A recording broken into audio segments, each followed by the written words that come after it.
Nanaya no baba Santia Dumudwe, what is your Fred Mo? Aye, Nanaya no baba Santia Dumudwe, what is your Fred Mo? Aye,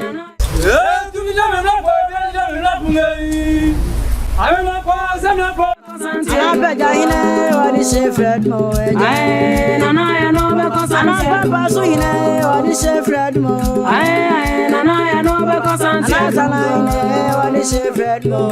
Aye, Nanaya no baba Santia Dumudwe, what is your Fred Mo? Aye, Nanaya no baba Santia Dumudwe, what is your Fred Mo? Aye, Nanaya no baba Santia Dumudwe, what is your Fred Mo? Aye, Nanaya no baba Santia Dumudwe, what is your Fred Mo? Aye, Nanaya no baba Santia Dumudwe, what is your Fred Mo? Aye, Nanaya no baba Santia Dumudwe, what is your Fred Mo? Aye, Nanaya no baba Santia Dumudwe, aye, Nanaya no baba Santia Dumudwe, what is your Fred Mo? Aye, Nanaya no baba Santia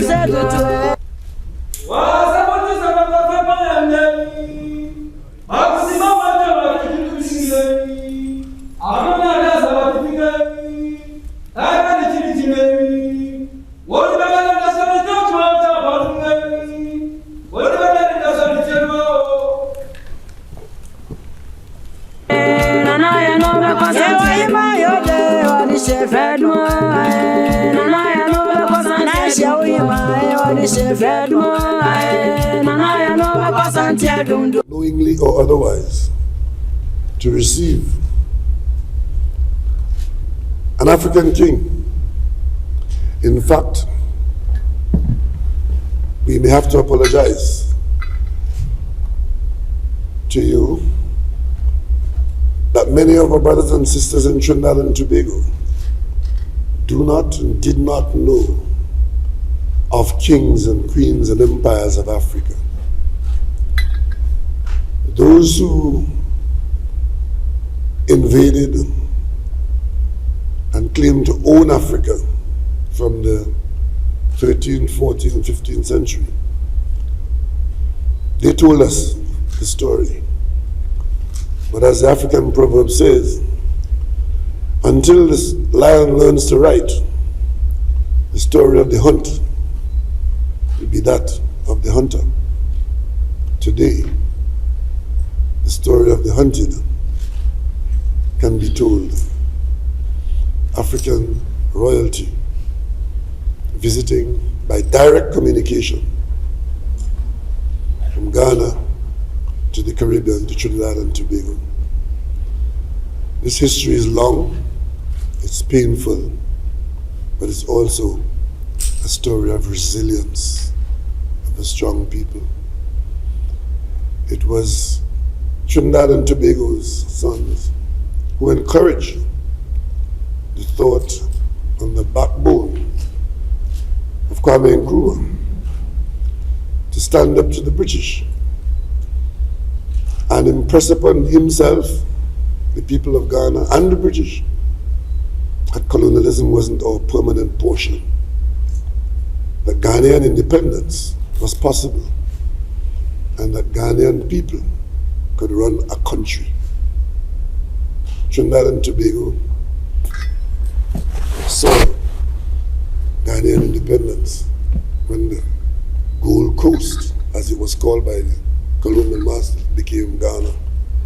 I was in primary school then, and I remember the excitement of reading the big posters, these famous colors, Gold Coast becomes Ghana.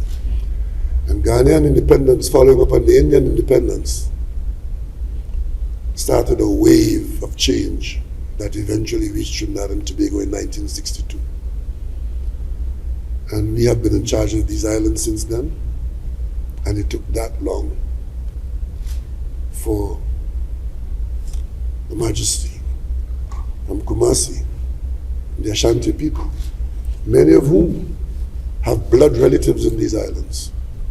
I must tell you, Your Majesty, on my first visit and my other visit to Ghana, there were moments when I lost my presence and felt that I was in Port of Spain, because the people walking on the streets looked so much like the people in Port of Spain that there were times when I had to remind myself that I was in Ghana. I trust that this is not going to be your last visit and that you'll come as often as you would like, and that we would have shortened the distance and lowered the barrier of the Atlantic Ocean, and that in our business, our culture, our diplomacy, that we will grow together from here on in.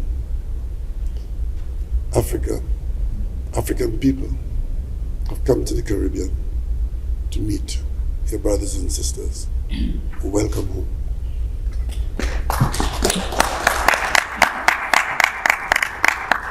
Excellency, thank you very much for the words of touching my heart. Let me say thank you for the invitation that you extended to me to come and visit and to be with my people. We have been received very well and been made to feel that we are home here. But we come with emotions, where during the 15th century, our people were brought out through no fault of theirs to these islands. And then subjugated to this type of inhuman treatment that we ourselves have not had answers to that. But then again, there was this emancipation that was declared that slavery and slave trade has been abolished. And then continuing from there, in 1881, my own grand-uncle's son was also brought here, Trinidad, Kofinti, who, after the 1874 war, Garnet Wesley's war, he had been taken to England to be wizened, supposedly. And that we were primitive, and therefore he has to be taken out to be wizened, even though we lived in our own way, our own environment, and then we're happy with that. And then after that, he was brought to Trinidad. So history tells me that Ghana and Trinidad have always had a linkage from there. Because why Trinidad? They could have taken him to different islands, but they brought him to Trinidad. The excuse was that the weather was similar to Ghana at the time. And his brother who was taken out died of tuberculosis in London, and therefore let's take him to Trinidad. So it was a message to us that Trinidad and Ghana are the same. And after that, we've had George Padmore and others also. Like you said, having known Kwame Nkrumah from Lincoln University and all that, and having studied and then helped him also with the Pan-Africanism to be able to lead Ghana into independence. From there on, we are here now. Your visit to Ghana in 2020, during the celebration of Ghana's independence, was something that reminded us that we have some brothers also somewhere. That because you came to Kumasi, we hosted you in Kumasi, we had the opportunity. You felt not as a prime minister, but you felt like you were in your father's home at the palace. And that is how the relationship of Trinidad and Tobago with me and the kingdom was aroused for us to realize that no matter what, our citizens are also there. So when the invitation came for me to visit, COVID stopped it. But COVID has not been able to stop it because we are here today. And we're here to assure our brothers and sisters in Trinidad and Tobago that not only is the emancipation celebration that is bringing us here, but we have come to affirm the brotherliness, the sisterliness of the two countries, and also to see how best we can collaborate in relation to development, the South-South cooperation, to be able to see how best the two of us, this country and Ghana, can collaborate. I believe strongly that we have to have that collaboration. I know at your level, at the political level, you've signed some agreements, but I don't want that to be shoved into the shelf, because that's what happens. But I come here not as a politician, but as the King of Ashanti, who has a blood relation with my people, and I seek their welfare on the welfare of Trinidad. So I'm here for us to look at various ways using this visit to also assure my people here that after emancipation, what next? What next? We cannot continue to go out and blame the people who enslaved us. They've given us the freedom. But I still feel that my people have problems here. So after emancipation, what next? I've come to assure them that, look, we still can do better for ourselves. We should make sure that the independence that we have, we would take the opportunity to develop ourselves in a way that it would enhance to the development of our destiny and our nature. So I'm here, Your Excellency, at your invitation. I'm here because I'm here to be with my people. I'm here also for us to collaborate to see how best we can mutually build our countries together. That is why I'm here, and I thank you very much for this invitation.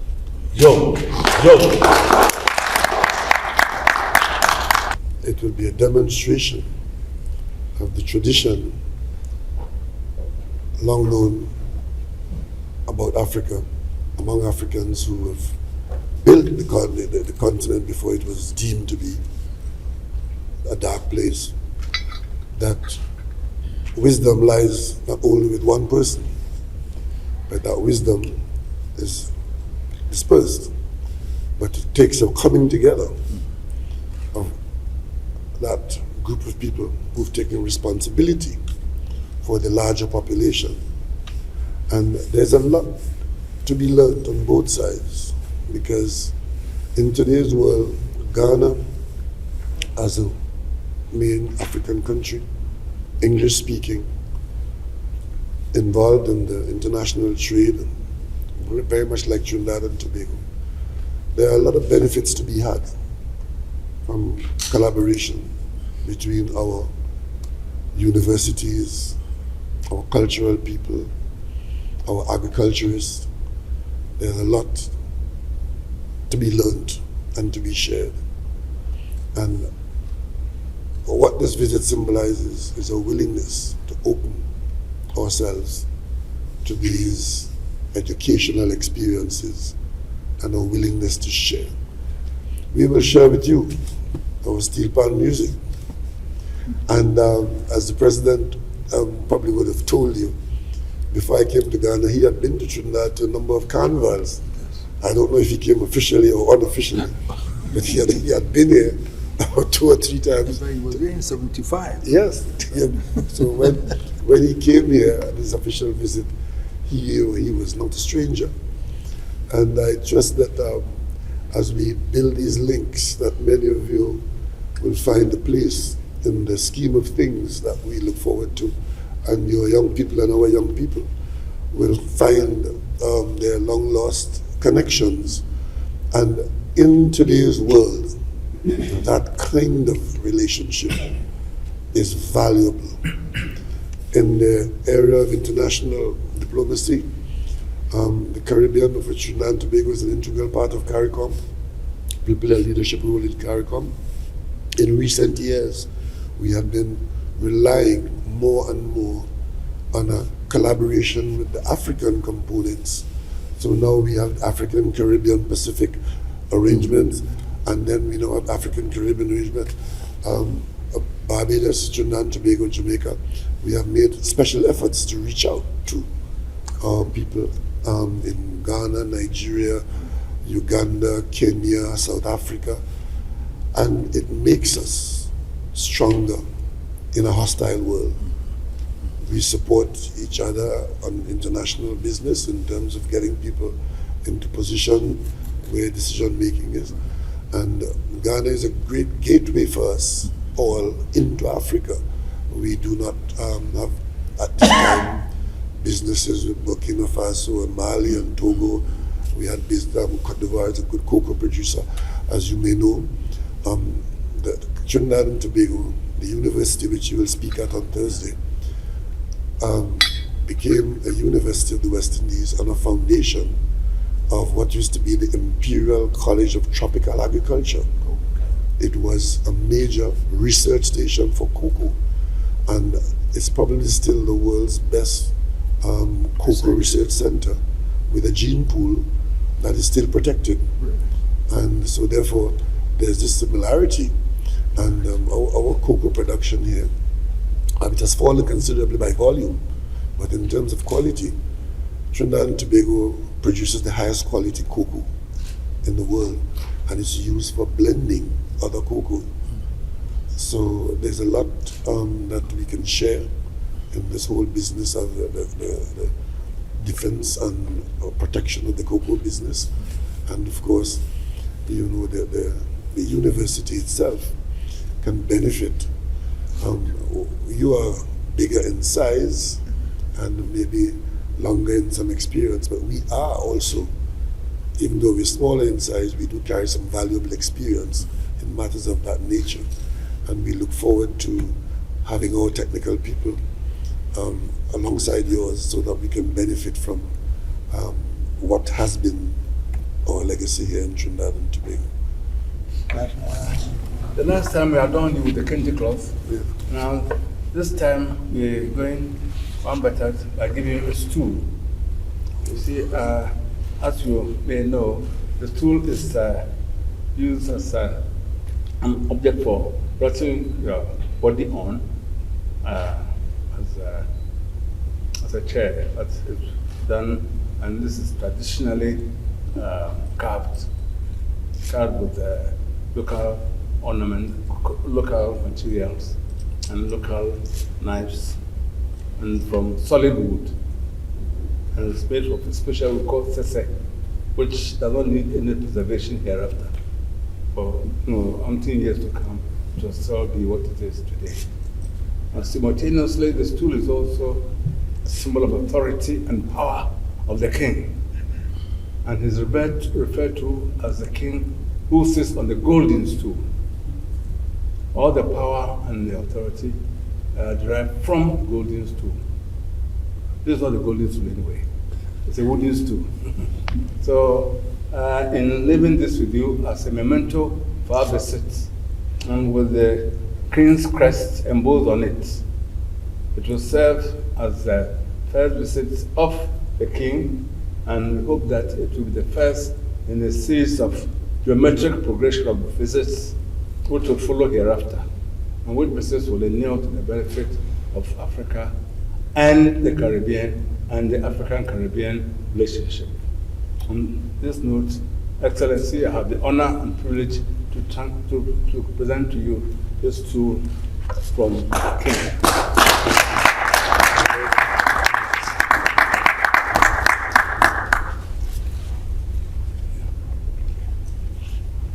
And another memorabilia to mark the King's visit.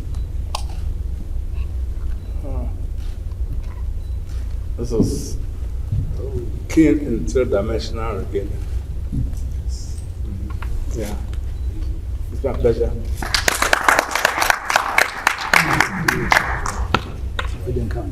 And Excellency, to be released on our part. For your dear wife who came to visit me. If you do not, this is not for anyone to see, but take it to. Yeah. if you do not honor your better half on this visit, there's female equality all over, and that is why we came along by Queen Matters. So this is for her, and it has to be opened only by her, and not even by you, sir. Therefore, that's for her. It's not for you. Thank you very much. I will convey your sentiments. Thank you. Thank you. At this stage, we will let you relax in the morning, and we look forward to seeing you later in the day. Thank you again for coming. Thank you very much.